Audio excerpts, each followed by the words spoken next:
Hey, beautiful souls. Welcome to the Divine Channel, the show that reminds you of the wisdom already inside of you. I'm your host, Shannon Marie, your intuition queen. And today we have a very special guest who is not only a powerhouse in the intuitive business space, but also someone that I've had the honor of walking alongside for the last 4 years. Today, I am so excited to welcome Nikki Lynn Mayo. Nikki is a writer, spiritual business coach, and digital offer strategist who helps women turn their stories and lived experiences into digital offers that truly sell. She guides women through both strategic and energetic sides of their businesses so they can make the money that they are truly desiring and trust themselves every step of the way. When Nikki first came to me, she was in a season of feeling lost, torn between growing her business and being fully present with her 3 little kids. She subconsciously believed that she had to choose one or the other, but through working together, she shifted those beliefs and a couple more and reconnected to her truth and began receiving the most divine clarity and downloads, the kind that became an ongoing theme and joke for us of the shit that you cannot make up. So today, Nikki joins me to share her story, her work, and of course, one of those magical synchronicity moments that will leave you probably laughing and maybe with some truth bumps. But before we jump in, I want to give Nikki a quick plug because her work is so incredible. So you can follow her on Substack newsletter where she shares intuitive business writing, storytelling, and behind the scenes wisdom. Make sure you grab her freebie, Get Paid to Tell Your Story. This is a powerful lead magnet that will help you turn your story into an offer people want to buy. All right, let's dive in. Hey, welcome, Nikki. I am so excited to have you. How are you doing today? I'm doing good. Thank you for having me. I'm excited too. I can't wait to dive in. This is like such a fun topic for us. Yeah.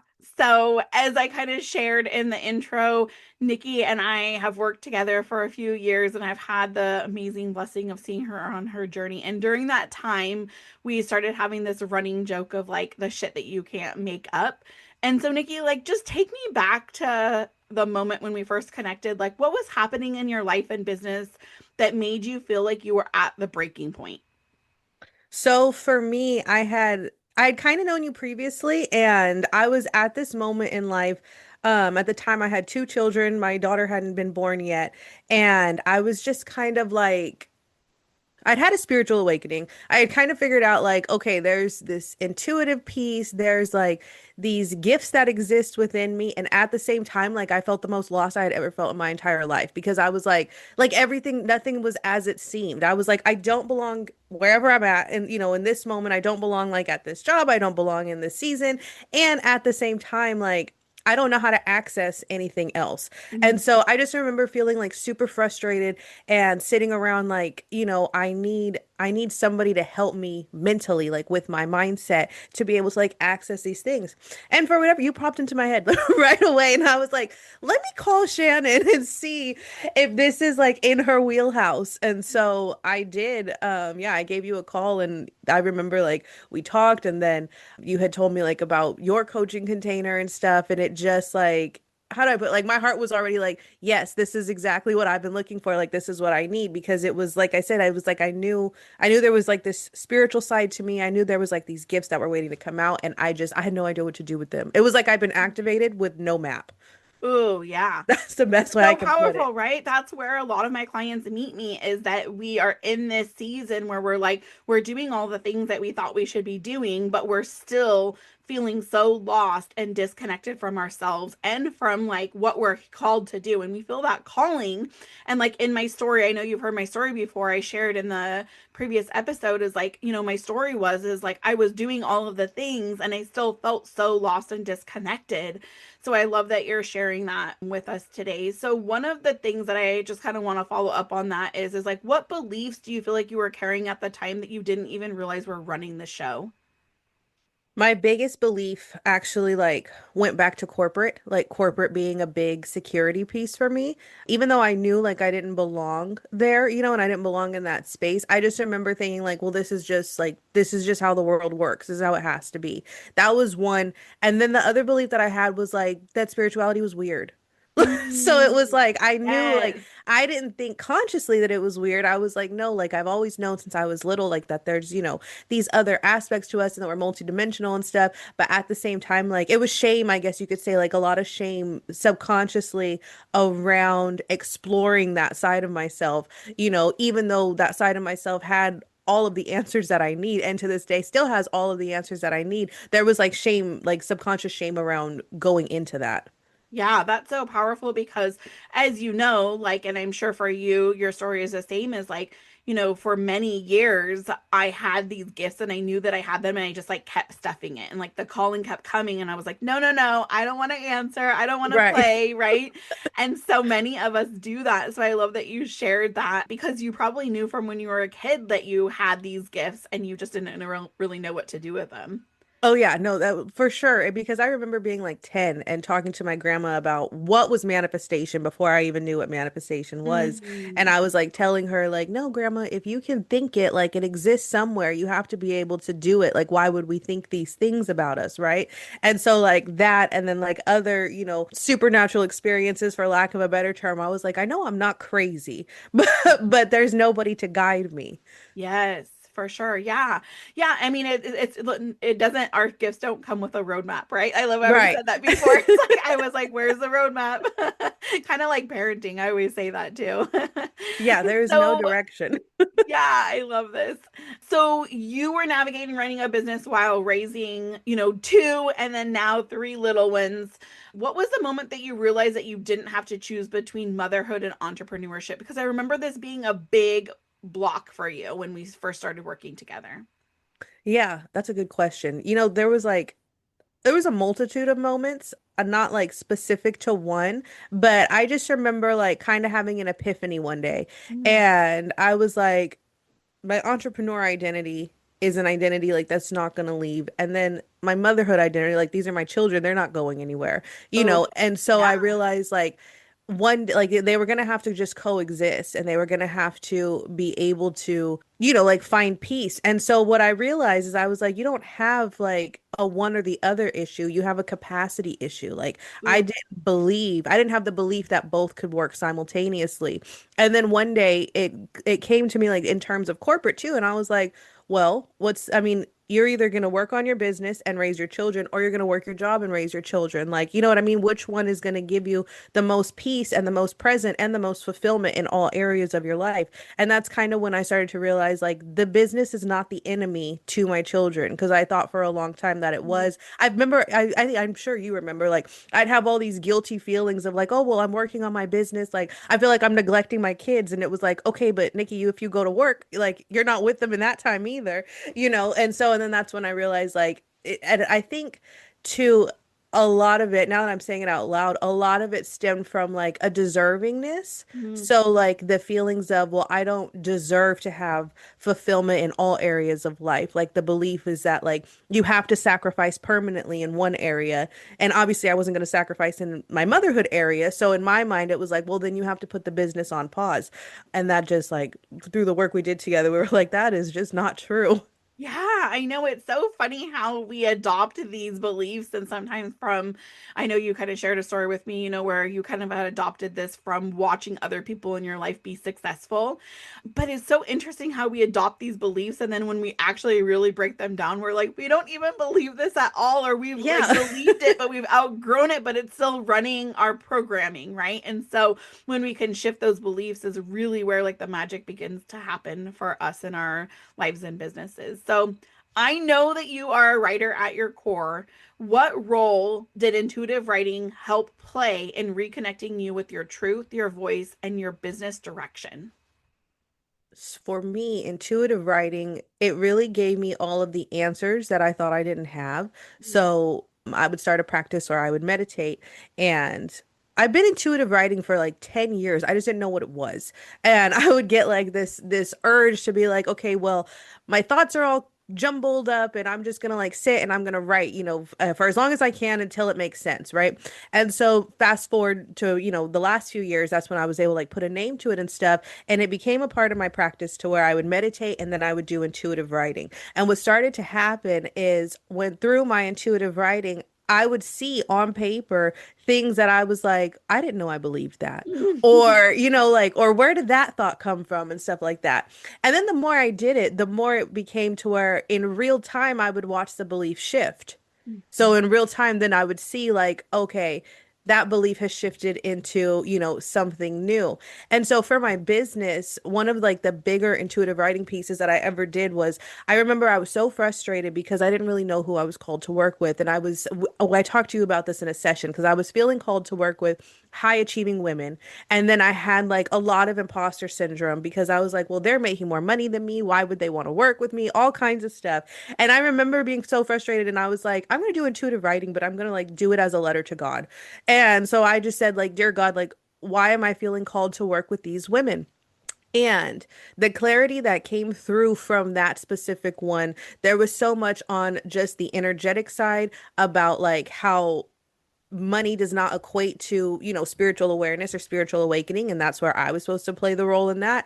And then there was a lot about like, I don't remember the exact verbiage, but it was something about like, stop limiting to yourself to what you see in the 3D because you Mhm. can't see, you know what I mean? Right now, you can't see like the big picture beyond that. And so that was one of the intuitive writings. Like, I got clarity on, I believe like that was when my podcast name came through, like, the Beyond the Script. And then the idea for getting back into coaching.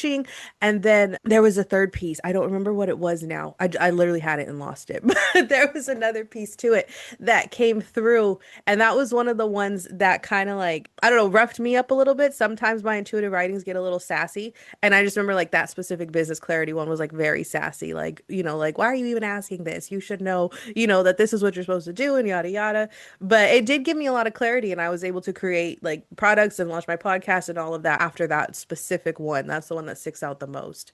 But I have a whole journal of intuitive writings. Like I get confused and I'm like, what does this mean? And then I just, start writing for 10, 15 minutes until it makes sense. Yeah, I love that. I go back to my journal often and then I'm like, oh, wow, I already had the answer. Like, why am I still stressing over this? Like, why am I still spinning over this? Right. Or future Exactly. tripping is like another one that I like to say. I'm like, I already have the answers. I just need to go back to it. So it's really funny because often when my clients first come to work with me, they actually don't want to journal.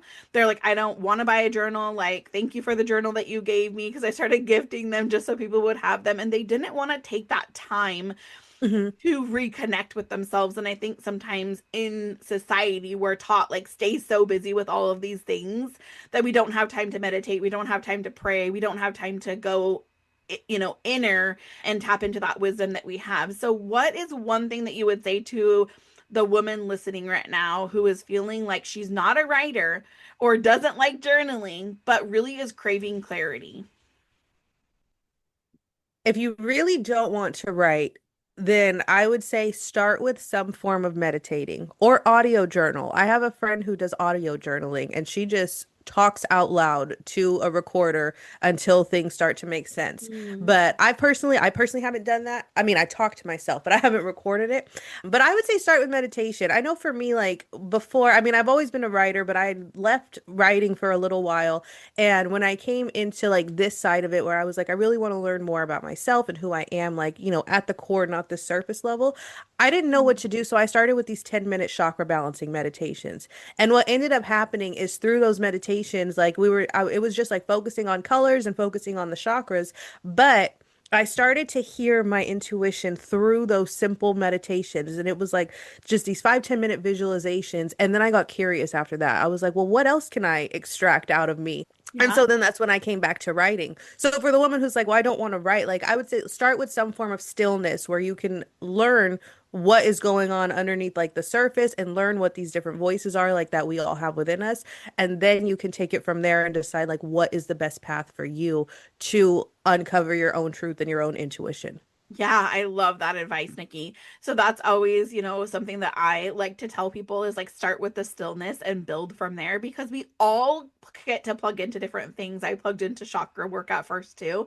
And then that curiosity, it like leads you, right? Like you get curious and you're like, ooh, this actually feels good. Like I haven't felt this way before.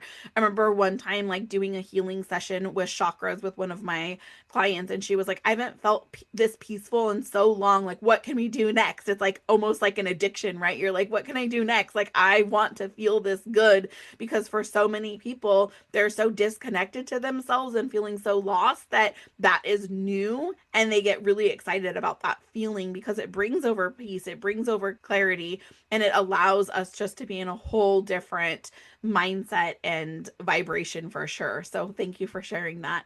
So Yeah, it's you and definitely I like a high. yeah, I know, right? Yeah, a spiritual high. I Okay. was going to touch on one other thing, and I know you and I do this often, is sometimes we're just verbal processors, right? So Mhm. sometimes we just need to, like you said, say it out loud, or if you have somebody that you can trust. So one of the things that I offer with all of my coaching is Voxer. And sometimes Nikki will send me a Voxer and she'll be like, never mind, I already processed it. Like you can listen to it, but I just process it, just like talking it out with you, right? Or I have the ability to listen to stuff and see the truth in it and shift things really quickly for people. So sometimes verbal is just a really good time. Again, the first step really in spiritual journeys, I believe, is the awareness, right? The awareness that we want to change, the awareness that we want to go deeper, and then the awareness of some of the things that, like Nikki was saying, is like, I didn't even know that I was struggling with this until I wrote it out and had the awareness of like, oh, this is actually what's like running the truth and it's actually not even the truth, right? And so, again, start with small things that feel good and let it lead you from there. So, I love, love that. Thank you, Nikki. So, you and I joke all the time about the shit that you can't make up. Can you share one of your favorite moments, one of those divine synchronicities that made you stop, maybe even laugh or have truth bumps that just felt so aligned for you? Yes, the one that sticks out the most, as I remember we were in a session and I think we hadn't had a session in a couple weeks and I was like, I really need a session. And I was just kind of in like this funk of like, is it all worth it? Like, why am I still in this? And you were like, hold on, let's pull up something like on your birth chart.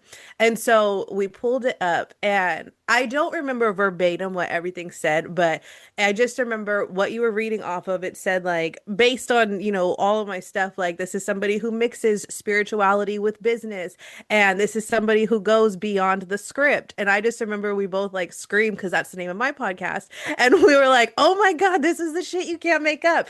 And then we were going like into it further. And it was like, this is somebody who will use like a lot of writing in their business and, is a channel and a scribe. And, I had like the Scribe Society and stuff like that. And even on my Substack, like the thing is like, title of me is like Nikki the Scribe and the Strategist, right? And so we were like, oh my God, not the scribe too. And it was like all of these like little the reason that sticks out to me the most is there was like all these little nuggets that we have been talking about, time and time again, and that had come through like in my own writing, like with Beyond the Script and the Scribe and stuff like that. And I was like, okay, this is like definitely one of like the shit you can't make up. Like, because I called you and I was like, I don't know. I feel like it's not working. I feel like I'm in the wrong space. I don't feel like I'm on the right path. Like, I think I need to pivot. And you were like, hold on a second. Let's actually like dissect it. And there was something about writing and communicating in there. So it served as both like the shit you can't make up and then confirmation at the same time.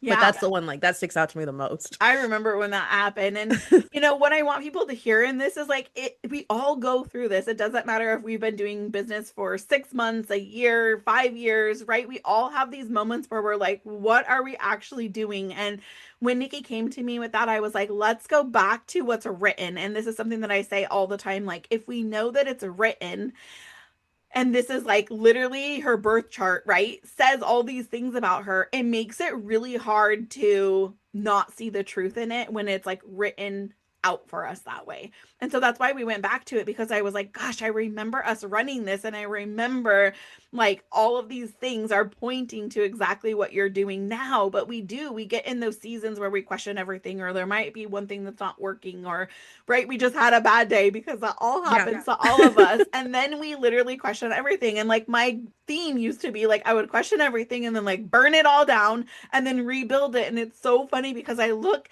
at stuff, I think 5 or 6 years in business now, and I look at stuff that I did like year one, and I was like, I was already doing it. Like, what? Yes. Why did I keep shifting? Why did I keep pivoting? Why did I not just trust? And so when we can have those things that really anchor us into our truth, it can be so, so powerful for us. So thank you for sharing that. I love that memory for you, for sure. So I know you help women turn their stories into selling offers. What's one thing that you think women overlook when it comes to monetizing their personal stories? I think the biggest thing they overlook is thinking that there's not something to monetize. So, one of the things I always say is like just about anything can be monetized, any type of story. And I always give the example of the person who was selling on Podia and made like $250,000 doing sourdough starters. And this was when Mm. millennials were all like, I need a sourdough, I got to make my sourdough or whatever from scratch. That was our midlife crisis, I like to think. But that's one that I go back to. But then on top of that, I worked with a woman earlier this year and I helped her with her business. And she actually got out of a breakup and realized the lesson in that and getting out of that breakup was that she had like a really bad anxious attachment style to not just him, but to men, right? But that was the one that kind of like made her realize this. And she took that experience, and we had talked for a little while and put a strategy together and stuff, but she took that experience and started hosting workshops, opened a community, sold an ebook on helping women get out of their anxious attachment, right? And so that's the thing of it is I think a lot of women like overcomplicate the process, right? I think it's a lot of like, well, I don't really have anything to teach, or my story's not that interesting, or it could be on the flip side too, like I have a lot of trauma, I don't really want to share like the trauma piece and stuff like that, which is all understandable and valid. And I don't condone trauma bonding to like sell an offer. But at the same time, like your life experiences, because I believe every life experience serves a purpose, right? So it's like your life experiences are actually like you didn't go through things for nothing. That is the guide for somebody else to get out of it, right? And when we think about like, anybody that we've hired or anybody that we've looked up to, they had a story and they're really just helping us go from A to Z, right? And so like the biggest belief is like believing that your story can also help somebody else go from point A to point Z and then feeling worthy enough to actually charge for it.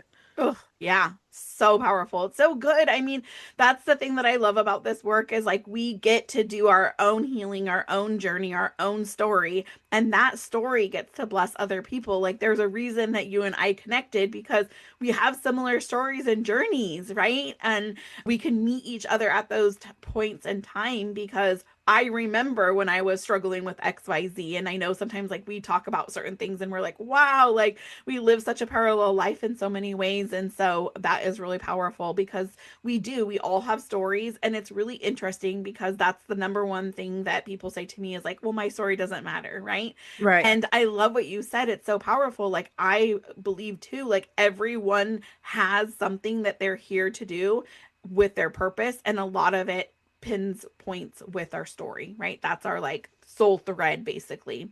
Exactly. Um yeah, so what is one thing that you wish that women understood about trusting themselves more in their life and business?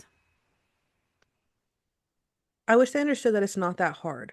Mm. It's actually a lot easier once you're aware of it. So, one example that was given to me a long time ago was, and I didn't realize it was developing self-trust, but it was like, Nikki, when you're thirsty, go drink water.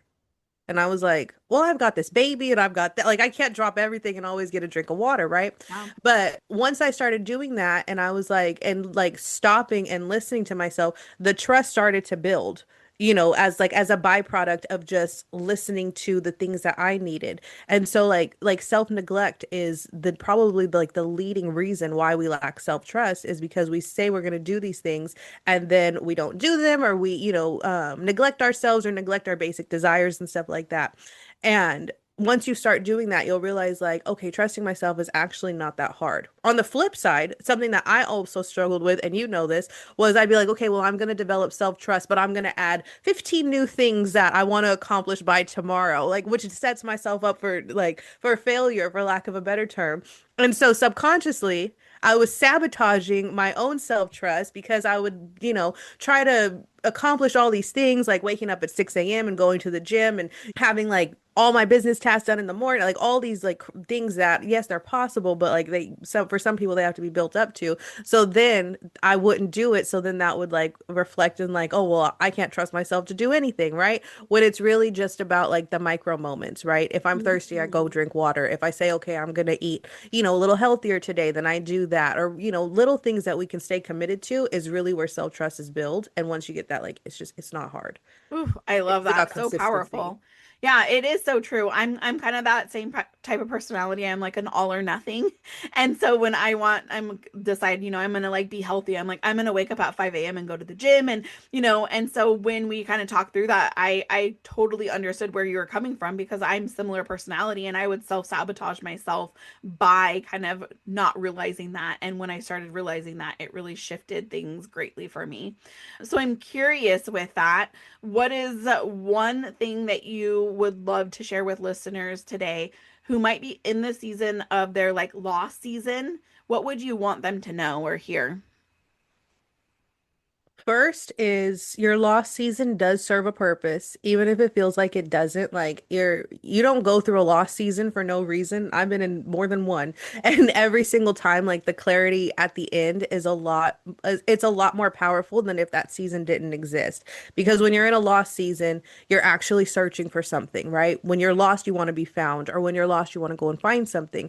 And so being in a lost season, it's an opportunity for you to reconnect with yourself and be still for a little while to actually like allow the answers to come to you or to like seek the answers and be frustrated and silent enough to want to hear them, right? When we're in our busy season and we feel like things are going great, we don't necessarily like hear what's meant for us because we're like, no, I'm on this path and this path feels good and I'm going to stay here. But once we get in that lost season, it's uncomfortable. Like just trust that it's serving a purpose and like the clarity on the other side is not going, it can't amount to like what the lost season is right now. And it'll make sense eventually. Oh, totally. Yeah, I like to call this season like the spiritual pressure cooker, right? Yeah. Where all of a sudden we get uncomfortable in everything. And the more that we like do not listen, the more we get uncomfortable in all of the things. So we can have that awakening. We can have that place where we're saying like we're so disconnected or we're so this and something has to change. And if we're comfortable, if we're in that comfort zone, yeah, we're not going to do anything different, right? So I love, love, love this. Nikki, thank you so much for joining me today on the Divine Channel. I am so honored and blessed to have you. And I love all of the great wisdom that you shared today with the listeners. So, anything else that you want to say before we sign off for the day? Just thank you so much for having me. This was fun. And I always love these topics because they're a good reminder for me too. Like, especially like we said, it's good to talk things out, right? So like things going on behind the scenes and then you talk it out and you're like, oh yeah, this is what it's all about. So I just appreciate you having me today. I needed Yes, this. thank you so much for joining me. Thank you so much for tuning in today. And oh my goodness, Nikki, thank you so much for such a beautiful, powerful conversation. Thank you for sharing your story, your journey, your wisdom, and of course, the you cannot make this shit up moment.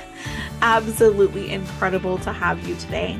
As always, my intention is that something that you've heard today helps you remember who you really are. You are guided, you are powerful, you are divinely connected, and you already hold the answers that you have been seeking.